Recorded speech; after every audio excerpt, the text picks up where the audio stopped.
The words slipped from his lips like shards of glass. I want a divorce. My decision is final. No shouting. No anger. Just quiet, cold certainty. For a moment, the room stood still. The sound of a clock ticking in the corner was the only reminder that time was still moving.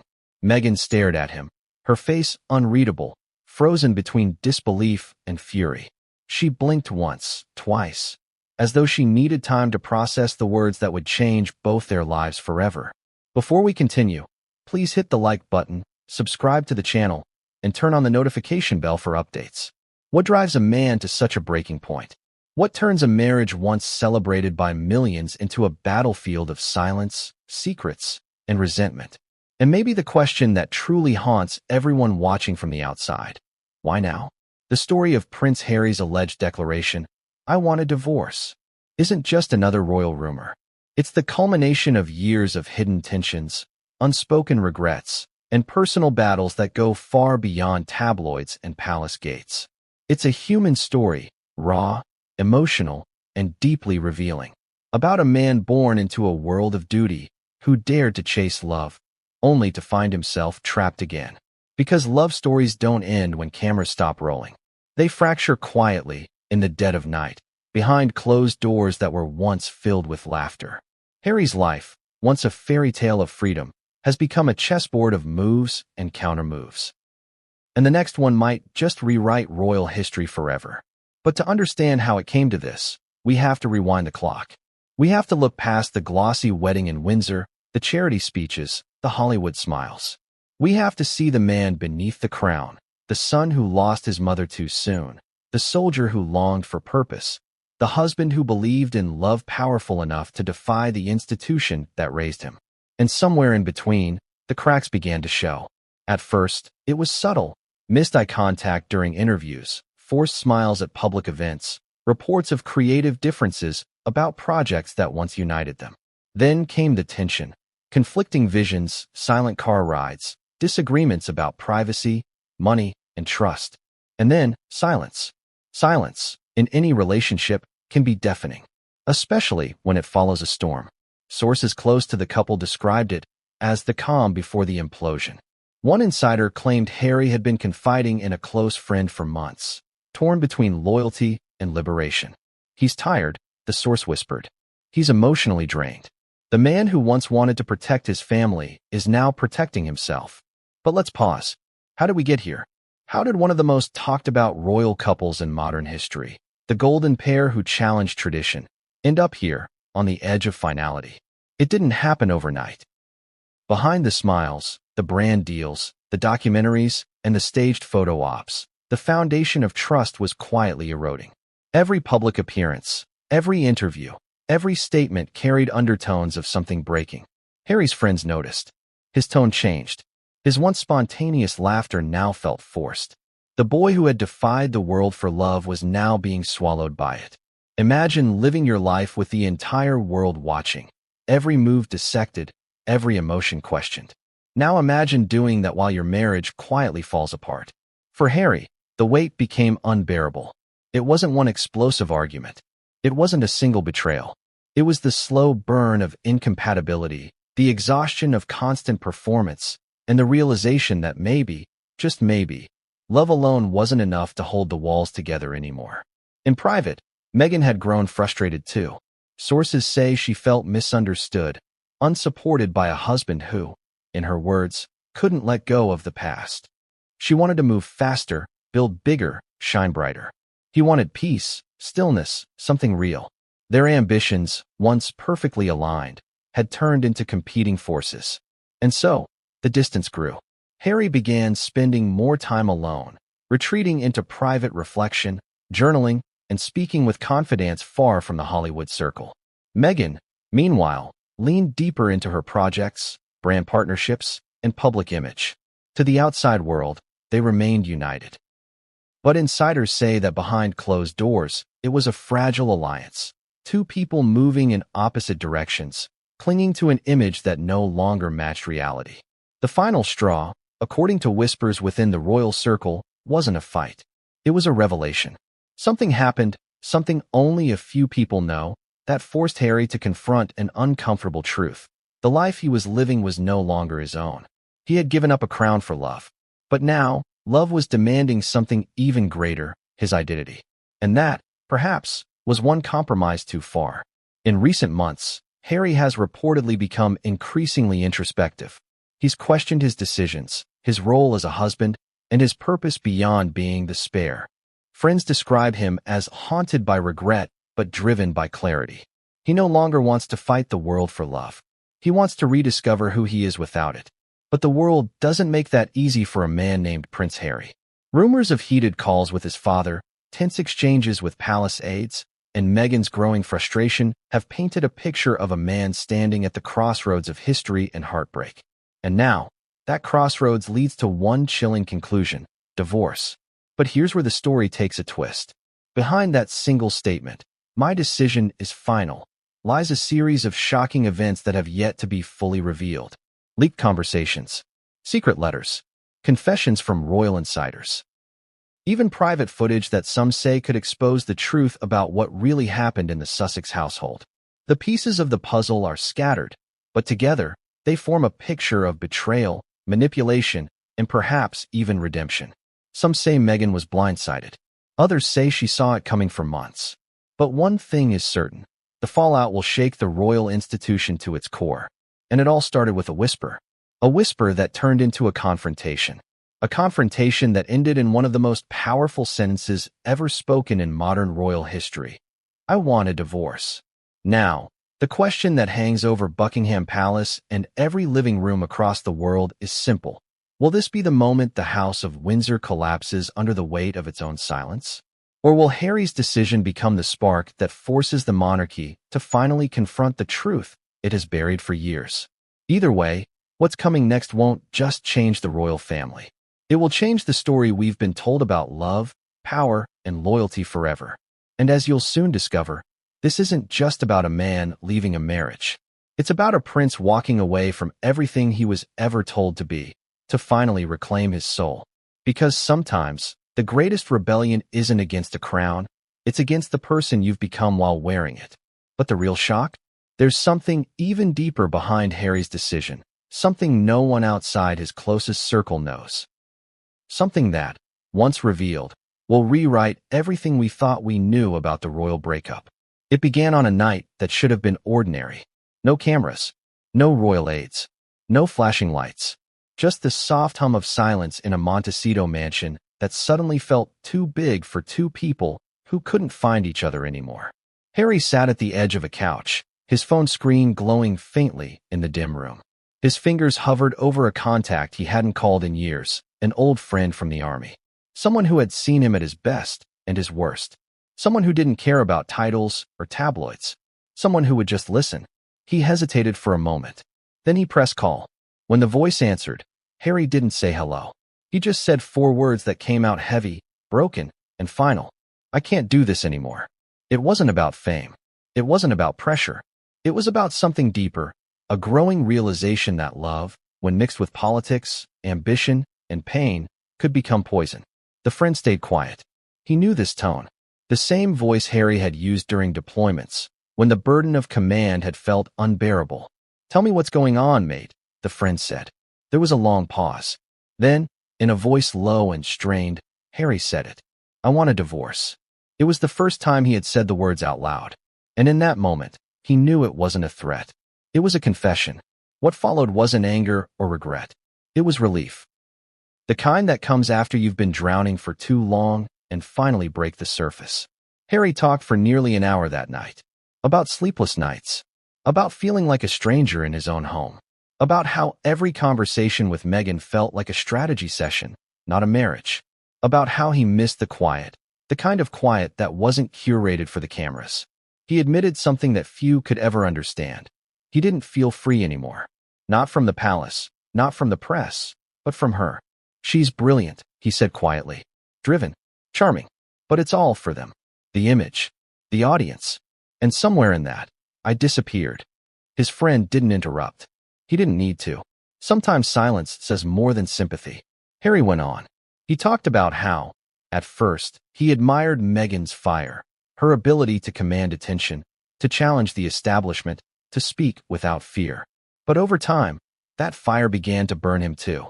Every interview became an argument. Every disagreement turned into a debate about loyalty. He felt cornered, trapped between the woman he loved and the life he'd left behind. And that's when the confession turned darker. Sometimes, Harry whispered, I feel like she loves the idea of me more than me. The friend didn't know what to say. Because how do you comfort a prince who's realizing that his fairy tale might have been written for someone else's ending? Hours later, after hanging up, Harry sat in the dark, staring at the ceiling. He thought about his mother, how she had once been caught in her own royal storm, trying to love freely while being consumed by the world's expectations. He wondered if she had felt the same sense of isolation. There was something haunting about the parallel. Diana had fought to be seen. So had Meghan. But Diana had fought for love. Meghan, he feared, was fighting for legacy. That night, Harry opened an old journal, something he hadn't done since leaving the UK. The first line he wrote was simple. When did I stop recognizing the person beside me? It wasn't bitterness. It was grief. The kind of grief that comes when you lose someone who's still standing right in front of you. Over the next few days, he started to withdraw. Friends noticed the change. His calls became shorter, his tone distant. He would sit outside for hours, watching the California sunset fade behind the mountains, lost in thought. Meanwhile, Meghan was oblivious, or perhaps in denial. She was busy with meetings, projects, appearances. The machine of Brand Sussex was in full swing, and she was its driving force. But the problem was that Harry didn't want to be part of the machine anymore. He wanted peace. He wanted purpose. He wanted himself back. One afternoon, while Meghan was on a video call with producers, Harry quietly walked into his office. He picked up a letter he had been drafting, not for her, but for his father. It wasn't polished. It wasn't even complete. But the first line said everything. Father, I think it's time I start over. He hadn't sent it. Not yet. But the intention was there. The realization had hit him like a cold wave. Leaving the royal family had been his first escape. Leaving Meghan might be the second. But this time, it wasn't rebellion. It was survival. That evening, during dinner, the silence between them was thick. The clinking of forks against plates sounded louder than usual. Meghan tried to start small talk, but Harry's eyes were elsewhere. She asked, Are you okay? He hesitated, then nodded, just tired. But she didn't believe him. Something in her tone changed. You've been distant lately. Is there something you're not telling me? He looked up, met her eyes, the same eyes that had once disarmed him completely. And for a moment, he almost told her everything. But he couldn't. Not yet. Instead, he said, Maybe I just need some time to think. Meghan frowned. About what? Harry stood up, placed his napkin down, and said quietly, About everything. Then he walked away. That night, in their bedroom, Meghan stared at her reflection in the mirror, while Harry sat at the edge of the bed. The silence was unbearable. He thought about the friend he'd called, the words he'd said, the truth he could no longer take back. The next morning, he confided in someone else, a person inside the palace circle, someone who still kept in touch discreetly. And that's when things began to unravel. The confidant listened carefully, then said something that stopped Harry cold. You realize what this means, don't you? If you go through with this, there's no going back. Not to her, not to the family, not to the image. Harry took a deep breath. I know, but you'll be alone. He nodded. I already am. That was the breaking point. It wasn't a fight, a betrayal, or a scandal. It was a quiet surrender, a moment of acceptance that the life he built for love had turned into a cage. He realized something crucial that day.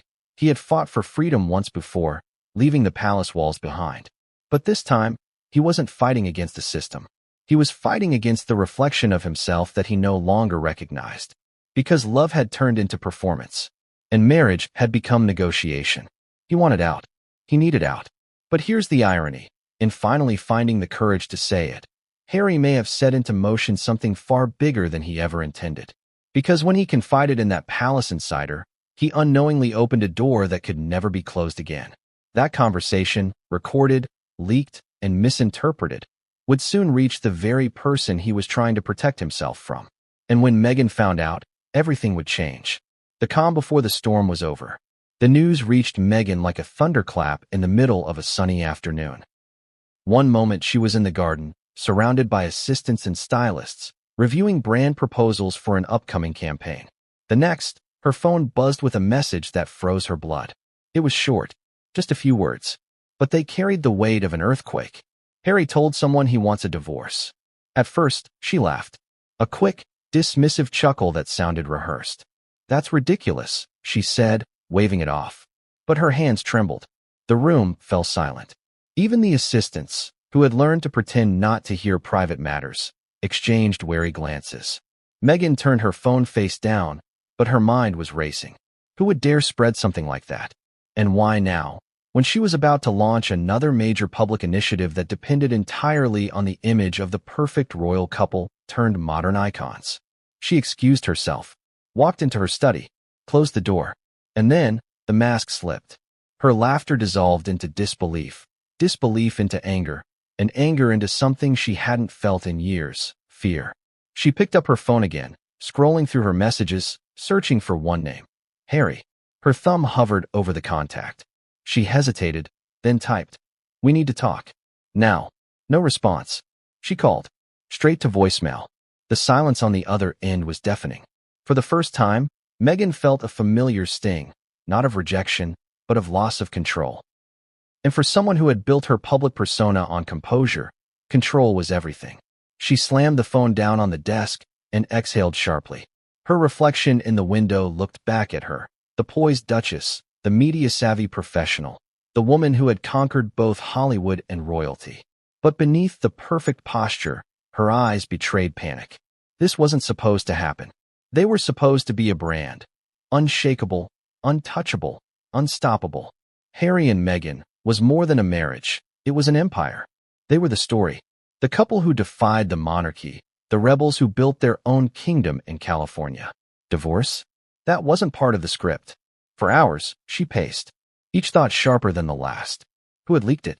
Was it someone from his side? A royal insider, perhaps? Or was it one of her own team, desperate for a payout from the tabloids? She dialed her publicist. "I need to know who's spreading this," she said coldly. "And I need it stopped." But the publicist's tone was hesitant. "Meghan, we're hearing this from multiple sources. It may not just be a rumor." The silence stretched. "What do you mean?" "I mean," the voice faltered. "Someone close to Harry confirmed he's been conflicted, that he's been talking about separation privately. This might be more than gossip." The color drained from her face. She ended the call abruptly and sat back in her chair, motionless. For the first time in years, Meghan Markle didn't know what to say. Hours passed before Harry finally returned home. The moment she heard his car pull up, she was standing in the foyer, waiting. He walked in quietly, his shoulders heavy. "Where have you been?" she asked sharply. "Out," he said simply. "Out." "Harry, the media is calling my team. They're saying you told someone you want a divorce. Do you have any idea what this looks like?" He didn't answer. "Harry, I'm asking you a question." He looked up, met her eyes. "Maybe you should start thinking about how it looks if it's true." The words cut like a blade. She froze. The sound of her heartbeat filled the silence. "What are you saying?" "I'm saying," he said quietly, "I can't keep living like this." She took a step closer, her tone softening but her expression sharp. "After everything we've built? Everything we've fought for? You're just going to throw it away?" He didn't respond. "You left your family for me," she said, her voice trembling. "You turned your back on the crown. And now, when it's finally our time to shine, you want to walk away?" Harry's eyes flickered with a mixture of pain and exhaustion. "I didn't leave them for you, Meghan. I left because I thought we could be happy. But this," he gestured vaguely around the room. "This isn't happiness. It's a performance." Her expression hardened. "You think I'm performing?" He sighed. "I think we both are." She took a deep breath, struggling to steady her tone. "So that's it. You're just going to quit? Again? First the family, now me?" "Don't twist this," he said quietly. "I'm not quitting. I'm trying to breathe." The conversation spiraled from calm to chaos in minutes. Raised voices, accusations, regrets thrown like daggers. "You promised me," she said through tears, "you'd never walk away again." "And I promised myself," he replied, "I'd never lose who I am again." She turned away, gripping the edge of the table. "You're making a mistake." "Maybe," he said, "but it's mine to make." That night, Meghan didn't sleep. She sat in bed, staring at the door, waiting for him to return. But he didn't. He slept in the guest room. the first time he'd done so since moving to California. In the early hours of the morning, Meghan made a call. Not to her mother, not to her friends, but to her legal advisor. Hypothetically, she began, her voice cold and calculated. What happens if Harry files for divorce first? The voice on the other end hesitated. It depends. On assets, custody agreements, reputation management. Reputation, she repeated softly. That's what matters. When the call ended, she walked to the window. The California sunrise painted the sky in gold, beautiful, serene, almost mocking. In that moment, Meghan made a decision of her own. If Harry wanted to play this out privately, she wouldn't. She'd take control of the story before he could. She knew the rules of media warfare. Whoever speaks first controls the narrative. But what she didn't know was that Harry had already spoken, not to the press, but to someone far more dangerous to her image. Someone inside the palace who had been waiting for exactly this moment to strike. And that insider had already started leaking the first pieces of information to the British press. Within 48 hours, the headlines would explode. Trouble in paradise for Harry and Meghan. Sources confirm Prince considering separation. Inside the Sussex split, what went wrong? And with every headline, Meghan's fury grew. She wasn't just angry at Harry. She was angry at herself for letting it get this far, for losing control, for underestimating how much power he still had when he finally decided to stop being silent. The days that followed were a blur of calls, statements, and silent dinners. Harry avoided confrontation. Meghan strategized. She crafted her version of events. The misunderstood wife, the loyal partner who had given up everything only to be abandoned. The world had loved her before. She would make them love her again. But Harry wasn't playing along this time. When her PR team suggested releasing a joint statement denying rumors of marital strain, Harry refused. No, he said firmly. I won't lie anymore. And that was the moment Meghan realized she'd lost the one weapon she could always rely on, his silence. Because when a man who's been quiet for years finally decides to speak, the truth becomes more powerful than any performance. Still, she wasn't ready to give up. Meghan was a strategist. If she couldn't win in the marriage, she would win in the message. She began making subtle moves, reconnecting with key media figures, hinting at new projects, reshaping her public image into one of empowerment and victimhood intertwined. She told close friends, "Whatever happens, I'll be fine. I always am." But deep down, she knew it wasn't true. Because for all her confidence, she had never faced an enemy like this. Not the press, not the crown, not the critics.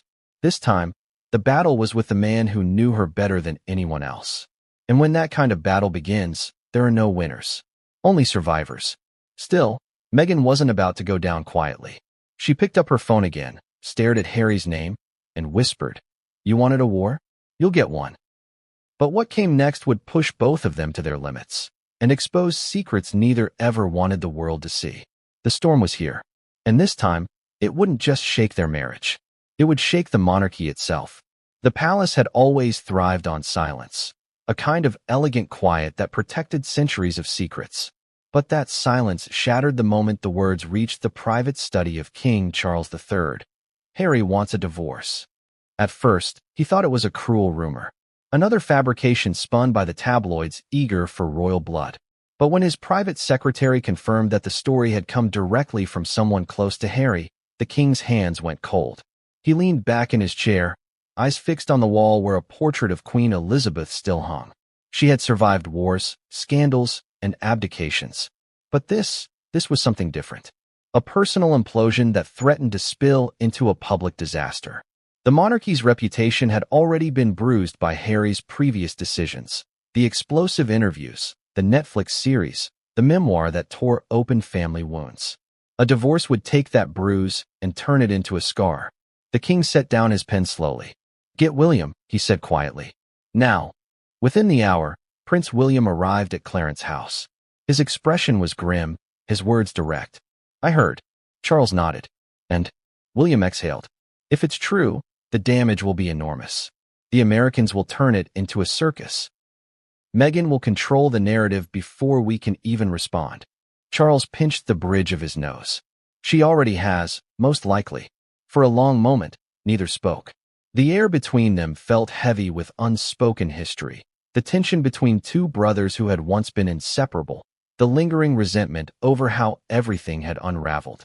William broke the silence. Do we know what started it? Charles shook his head. Not yet, but I have a feeling this has been brewing for some time. William's jaw tightened. He never listened. We warned him. There was no cruelty in his tone, just exhaustion. The fatigue of watching someone you love drift further away with every choice. He's my son, Charles said softly. And he's your brother.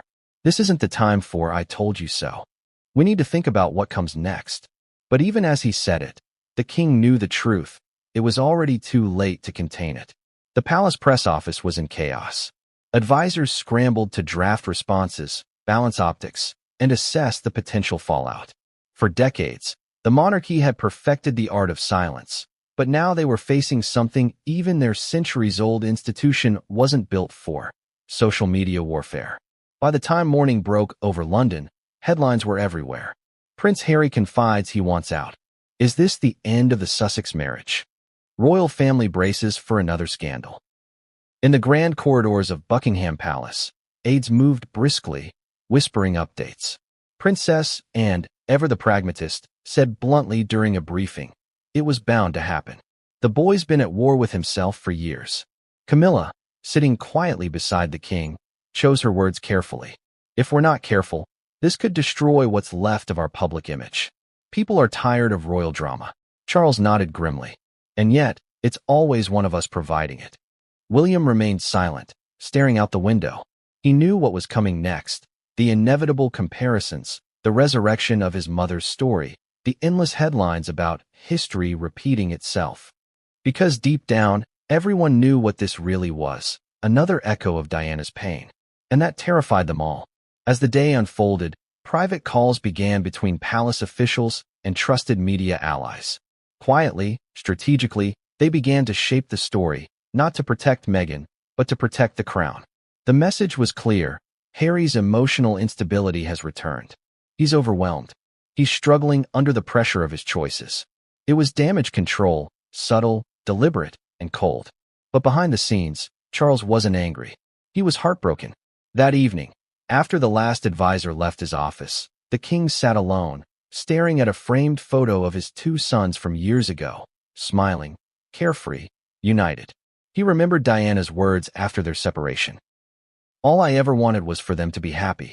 And now, here they were, divided again, repeating the same cycle of pain she had once fought to escape. Charles whispered to himself, what have we done wrong?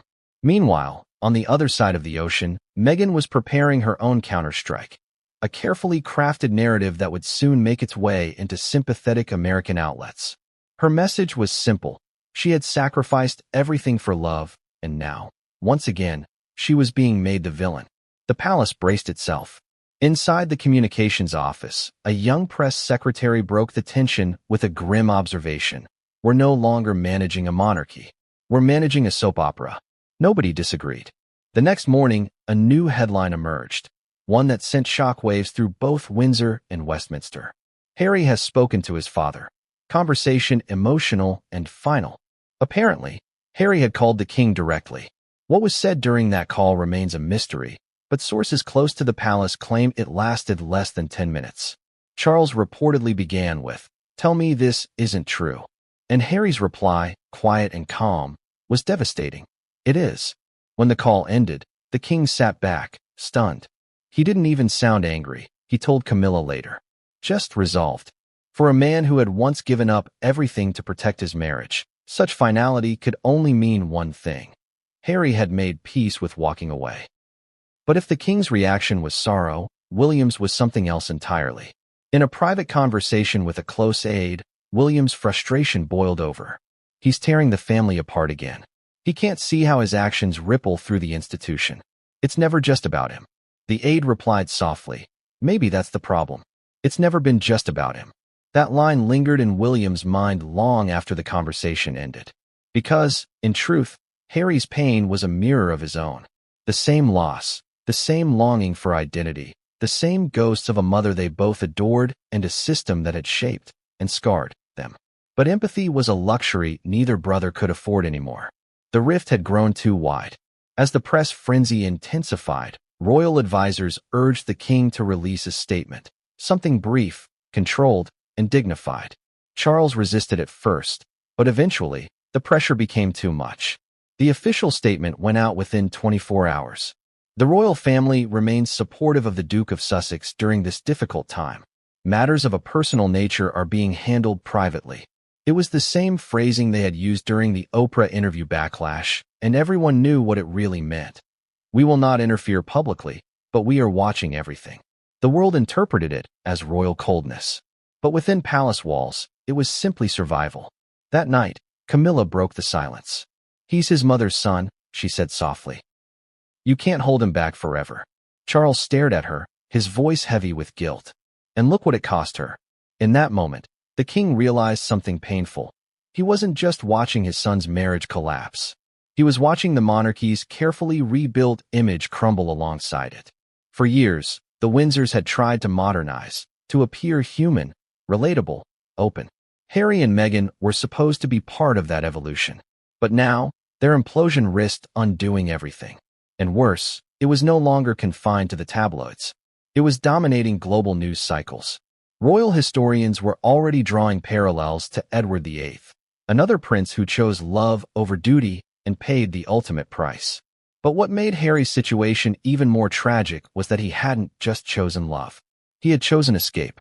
Now, he was realizing that freedom wasn't found by running away from the system. It was found by facing himself. Inside Buckingham Palace, the king made one final decision before going to bed that night.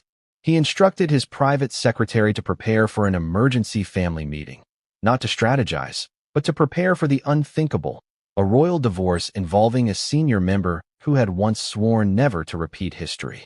But history has a cruel sense of humor, because even as the royal family scrambled to manage the crisis, a second wave of revelations was already on its way. Emails, letters, and recorded conversations that would drag long-buried secrets into the light. And those secrets wouldn't just test Harry and Meghan. They would expose the monarchy itself in ways that no amount of royal protocol could protect. The crown was trembling. And the next move, one small leak, would decide whether it cracked completely. It started with a folder.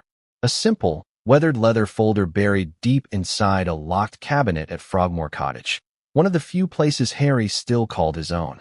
He hadn't opened that drawer in years.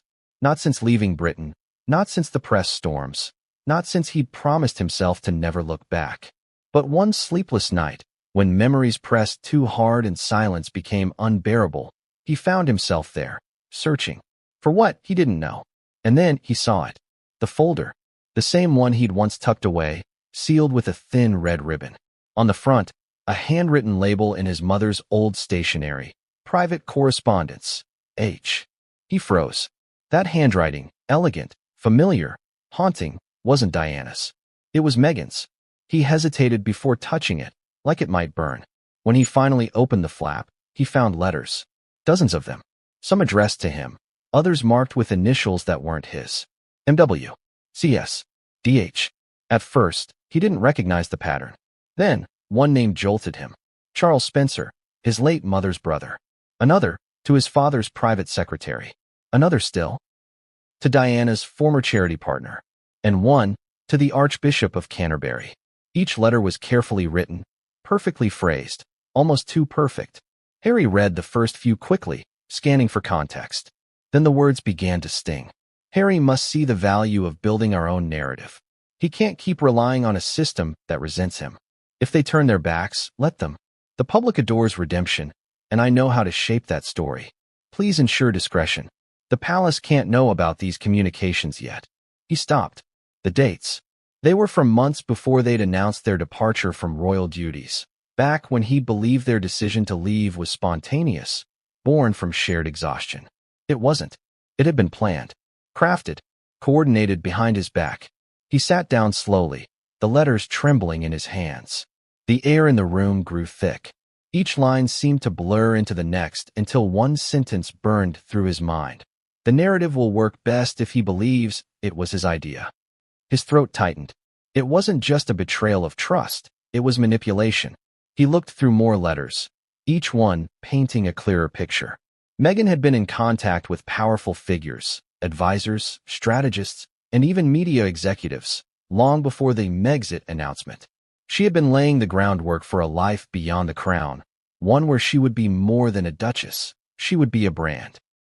Harry had always believed they were partners in rebellion, but these letters revealed something else entirely. He had been a pawn in a carefully designed narrative, and it wasn't just her ambition that hurt him. It was the tone, the way she spoke about him, not as a husband, but as an asset. Harry is passionate but emotional. We must position that as authenticity, not instability. His pain is his power. The world loves a wounded prince. He closed his eyes. The letters fell onto the floor, scattering like broken promises. For a long time, he didn't move. Outside, the California night was still. Somewhere in the distance, waves crashed against the cliffs. But inside, Harry felt the walls closing in. He didn't know what hurt more. The realization that Meghan had been preparing for this life long before he had, or the fact that she had done it while looking him in the eye and calling it our dream. His phone buzzed. A message from an unknown number. "We need to talk. It's about what you found." He froze. He hadn't told anyone. How did they know? The message came again, this time followed by a name that made his stomach drop. "It's your Aunt Sarah? Sarah Ferguson, Duchess of York, the one who had been ostracized from the family decades ago, yet somehow always knew more than she should." He hesitated, then called. Her voice was calm, cautious. "I heard about the letters." "How?" he demanded. "Because you weren't the first to read them." The room seemed to spin. "What do you mean?" Meghan sent copies to certain people in London. Some for leverage, some for protection. But one got intercepted. By who? There was a pause. By someone in the palace. Harry ran a hand through his hair. His mind was spinning. If someone in the palace had these letters, it meant they had proof, not just of Meghan's manipulation, but of her direct communication with people she had publicly accused of betrayal. And in royal circles, that kind of hypocrisy was deadly. Sarah continued. "You need to understand, Harry. These letters, they aren't just words. They're evidence. Of planning. Of intent. Of deceit." He leaned against the wall, struggling to breathe. "Why are you telling me this?" "Because they'll use it against her," she said softly. "And maybe against you too." Harry hung up without saying goodbye. For the next hour, he sat in silence, the folder open on the table, the letters spread before him like ghosts from another life. He felt betrayed, but also strangely responsible, as if his silence had allowed it all to happen. He had defended Meghan through every storm. He had turned his back on his family, his country, even his friends. And now, all along, she had been crafting her exit. When Meghan came home later that night, she found him still sitting there. The folder was open, the letters laid out neatly, like evidence at a crime scene. Her eyes widened for a fraction of a second before she regained composure. "You found them." He didn't answer. She sighed, walked over, and sat opposite him. "You weren't supposed to see those." He looked up sharply. "You mean, I wasn't supposed to find out what you really thought of me?" "That's not fair," she snapped. "Those were written in confidence. I was protecting us." "Protecting us?" His voice was raw. "Or protecting yourself?" She leaned forward, her tone turning defensive. "Do you have any idea what it's like to live under constant attack? To have everyone dissecting your every move? Those letters were about survival, Harry. Ours. Mine. The brand. It was the only way we could survive." He shook his head slowly. "You don't survive by turning love into strategy." Her voice cracked slightly, betraying a hint of genuine emotion. "You think you can separate the two in this world? Wake up, Harry. This is the cost of freedom." He stared at her, the silence stretching between them. Finally, he said quietly, "No, this is the cost of losing yourself." For the first time, she didn't have a comeback. Later that night, when she had gone to bed, Harry returned to the table. He took out one last letter, one he hadn't read yet. It was addressed to him. The date was recent, just weeks ago. He opened it slowly. "Harry, by the time you read this, you'll understand why I did what I did. The world won't forgive me for being ambitious, but you once said ambition wasn't a crime. You'll hate me for this now, but one day you'll see. Everything I've done has been to make sure we stay relevant. The world forgets fast, and I refuse to be forgotten." He read the final line 3 times before setting the paper down. "I refuse to be forgotten." The words lingered in the air like a curse. That was when he knew. This marriage wasn't a partnership anymore. It was a performance, and he was no longer willing to play his part. But what he didn't know was that someone else already had copies of those letters, and within days, they would find their way to the British press. And once that happened, there would be no going back. The truth was out there now, waiting to explode. And when it did, the royal world, and Meghan's empire, would never be the same. The headlines hit like thunder. By dawn, every major outlet across London, New York, and Los Angeles was running the same story. Hidden letters expose Meghan's secret plans. It began with one leak, then two, then a flood. Copies of the letters Harry had discovered were now splashed across tabloids and digital platforms, each claiming to hold the real truth about the Sussex marriage. The Daily Mirror called it the Betrayal Files. The New York Post ran with Meghan's master plan, how she played the palace. Even the BBC, usually restrained in royal gossip, opened their morning bulletin with a single, cautious line. Unverified documents allegedly linked to the Duchess of Sussex suggest premeditated plans for departure from royal life. Harry woke to chaos. His phone vibrated nonstop, messages from friends, advisors, even strangers. Have you seen this? Is it true? Mate, they've printed everything. He didn't reply. He just sat on the edge of his bed, staring blankly at the screen. Across the hall, Meghan's voice echoed from her office. She was shouting, furious, desperate. Find out who did this, she barked into her phone. I want names. Every person who had access to those letters. I want them on a list by noon. Her assistant tried to calm her. It's already everywhere, ma'am. We can't stop the spread. Meghan slammed her palm against the desk. Then we control the narrative. But this time, there was no controlling it. The story had grown beyond her reach, fueled by the very thing she once mastered, attention. Social media was ablaze. Hashtags like hashtag Sussex Scandal and hashtag Royal Fallout were trending globally. Supporters argued in her defense, insisting the leaks were taken out of context. Critics, however, pounced. She used him, one viral tweet read. She played the prince for fame, another said. She's the modern-day Wallis Simpson, wrote a royal commentator. In less than 24 hours, Meghan's carefully constructed image of empowerment was cracking. And Harry, once hailed as the brave rebel who defied the crown, now looked like a man deceived by his own revolution. By mid-morning, cameras had gathered outside their Montecito home. Drones buzzed overhead. News vans lined the streets. Neighbors peeked through hedges, trying to catch a glimpse of the couple whose private lives had once again become public theater. Inside, Harry sat silently as his phone rang for the 10th time. It was his father. He let it go to voicemail. When it rang again, he finally answered. Harry. Charles's voice was stern, but not unkind. We need to talk. Harry didn't speak. Are you there? Yes. This is getting out of control. You need to issue a statement, deny the authenticity of the letters, or at least express regret for their release. I won't lie, Harry said quietly. I'm not asking you to lie, Charles replied. I'm asking you to protect what little dignity remains, for you, for the family, for your children. Harry's jaw tightened. You mean protect the institution? There was a pause. At this point, they're the same thing. And then the line went dead. Meanwhile, Meghan was in full damage control mode. She summoned her legal team for an emergency call. Can we sue? She demanded. Her lawyer hesitated. Technically, yes. But the documents appear genuine. Even if we claim they were stolen, the court of public opinion moves faster than any legal system. Then we fight publicly, she snapped. Interviews. Statements. Whatever it takes. But the team looked uneasy. They'd seen this before. The media frenzy, the emotional outbursts, the desperate need to regain control. It was a playbook Meghan had perfected, but this time, even her most loyal advisors weren't sure she could win.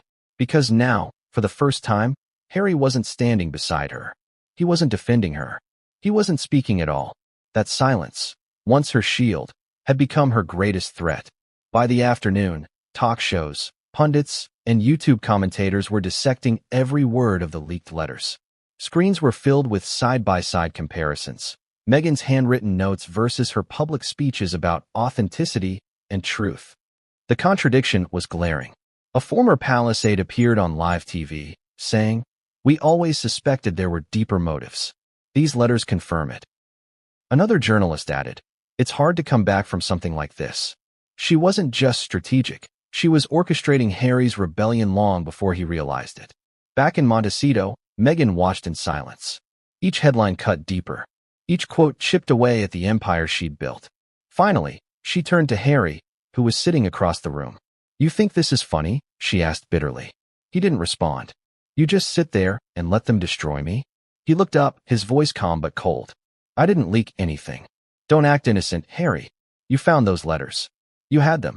"I didn't leak them," he repeated. She stood up, her anger boiling over. "Then who did?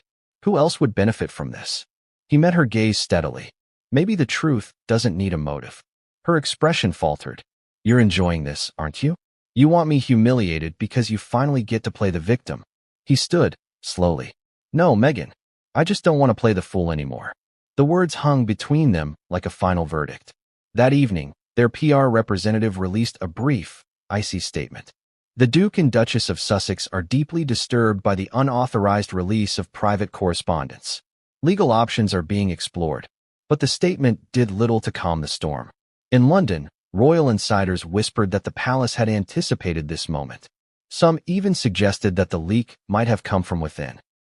A quiet act of retaliation against years of public attacks. Others believed it was Meghan herself, a desperate attempt to control the narrative by leaking selectively. Nobody knew for sure, but everyone had a theory. And while the world argued, Harry made another call to his brother. William answered on the second ring. "Harry, don't say anything. Just listen." There was a pause. "I didn't want it to come to this," Harry said quietly. "But it did. And now, I have to live with it." William exhaled slowly. "You always had to live with your choices, Harry. The problem is, you never think of the consequences until they've burned everyone else." Harry closed his eyes. "I didn't leak them." "I believe you," William said softly. "But that won't matter now. This will haunt you both, and the rest of us, for years." Before hanging up, William added something that lingered long after the call ended. "Do what you need to do. But remember, every time you break something, it's the crown that bleeds." The next day, Meghan's team arranged an emergency interview with a friendly outlet. The setting was calculated: warm lighting, soft music, casual outfit. The image of a wounded woman trying to reclaim her voice. But when the interviewer asked, "Do you regret how things have unfolded with Harry?" her answer betrayed her. "I regret trusting people who didn't deserve it," she said, her voice steady but her eyes cold. "Some people mistake love for weakness. I never will again." It was meant as defiance, but it sounded like confirmation. And just like that, the internet exploded again. Clips of the interview were dissected, mocked, remixed into memes. Headlines screamed, "Meghan blames Harry."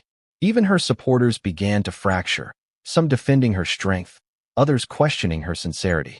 By the end of the week, her brand deals were being reviewed. Invitations to events were postponed. PR consultants were reassessing strategy. And for the first time since she entered the public eye, Meghan Markle, the woman who always controlled her story, was losing control. Meanwhile, Harry stayed quiet. He stopped taking calls from advisors, from friends, even from his father. He withdrew completely, isolating himself in the guest house, the same place where, months earlier, he had made his first confession. But this time, he wasn't seeking peace. He was preparing for war. Because deep down, he knew the next phase of this storm wouldn't just expose Meghan's secrets. It would drag his own into the light too. And those secrets, once revealed, would make even these letters look tame. The media thought they had the full story. For days, Meghan didn't sleep. Her team said she looked like she'd aged 5 years in 1 week. The glow that had once followed her, that confident, camera-ready composure, had faded. In its place was something sharper, colder. A look that said, "If I go down, I'm not going alone." The fallout from the leaked letters had hit harder than she'd expected. Sponsorships on pause, endorsements reconsidered. Even a charity event quietly dropped her from its list of keynote speakers. The press wasn't just circling, it was feasting. But Meghan had survived worse. At least, that's what she told herself. In the quiet of her office, she began plotting her next move. One that would not only shift the narrative, but also strike back at the one person she believed had let it all happen, Harry. She poured herself a glass of wine, opened her laptop, and began drafting emails. This time, she wasn't writing to friends or journalists. She was contacting the people who built her image in the first place. The crisis PR architects, the data analysts, the influencers with strategic reach. Subject line: time to take control. Within hours, replies poured in. Her former Hollywood publicist offered to set up a redemption rollout. A podcast producer suggested an emotional tell-all that would let her speak her truth. But one message stood out. It was from a familiar contact, a discreet fixer who had handled high-profile scandals before.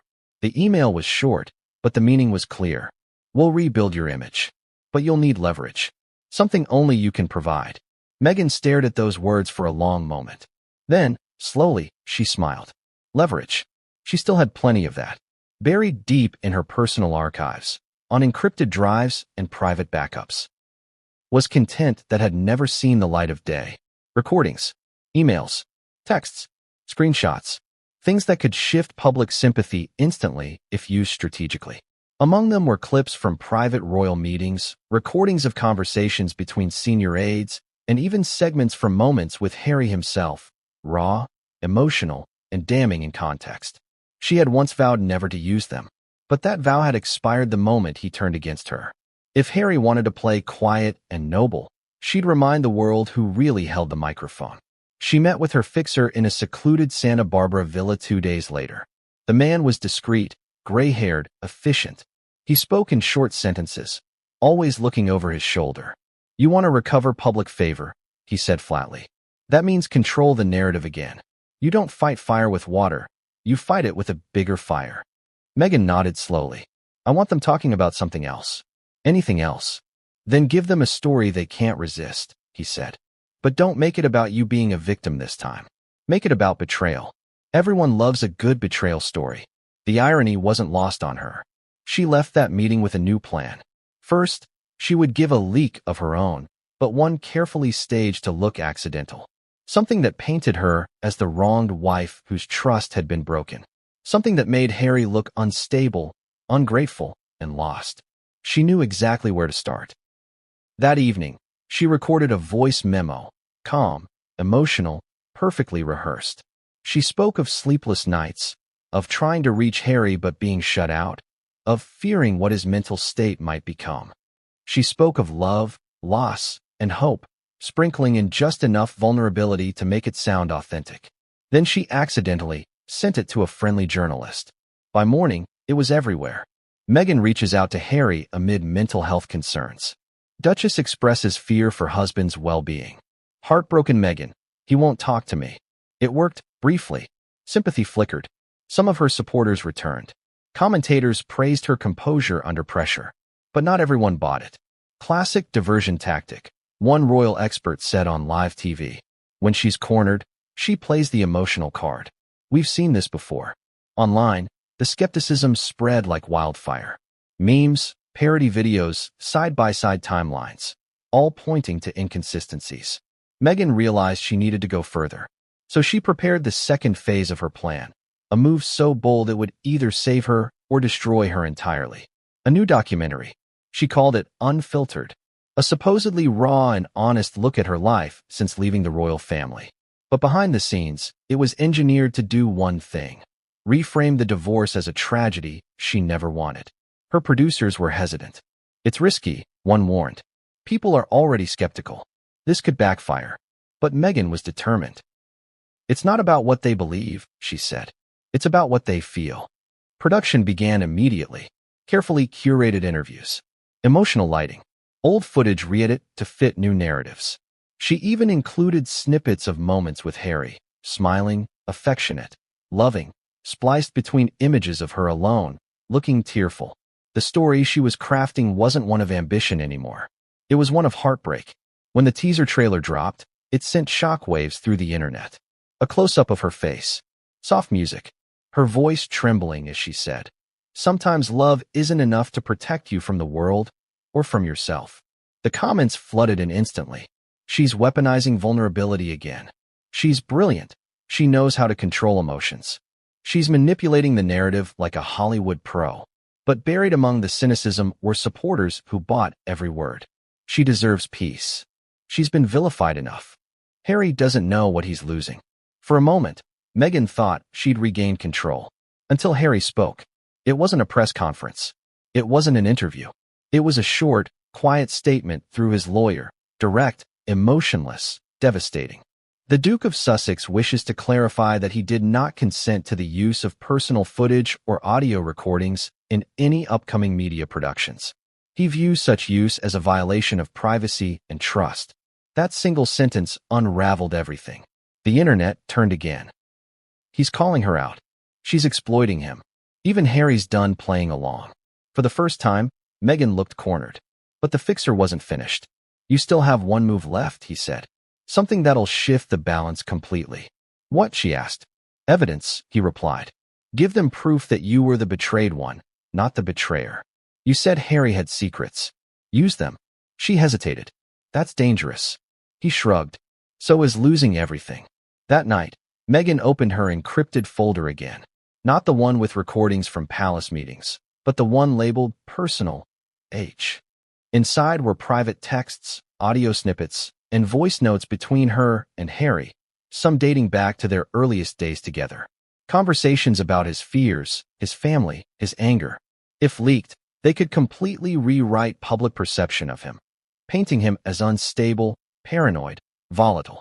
She listened to one of them, her eyes cold.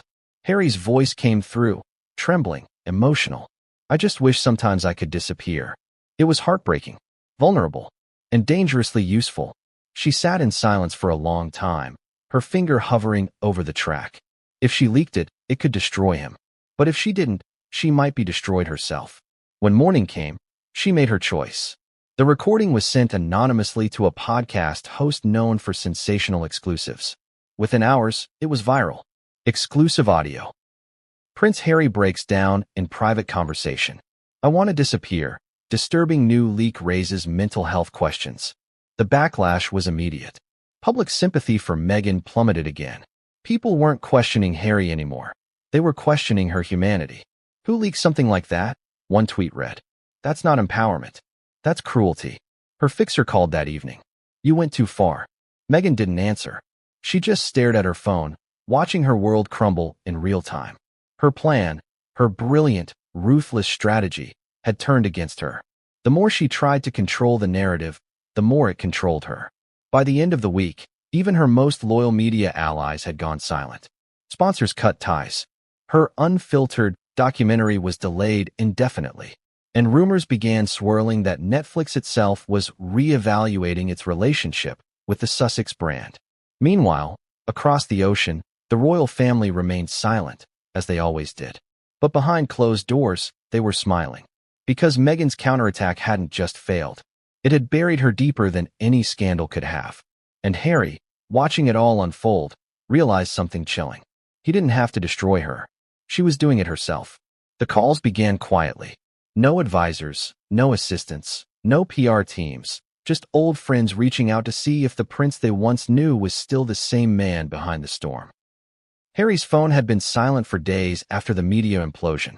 But on a cool California evening, as he sat on the back porch staring into the fading light, it buzzed.